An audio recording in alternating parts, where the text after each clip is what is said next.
झुकेगा नहीं। गांव के जम्मो दाई दीदी बहनी मल्ला जय जोहार। मैं हाँ सरपंच पर खड़े हो, सरपंच पर खड़े हो।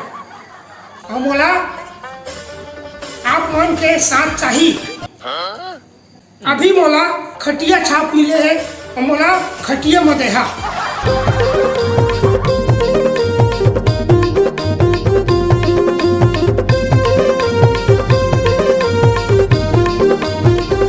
अच्छा भैया।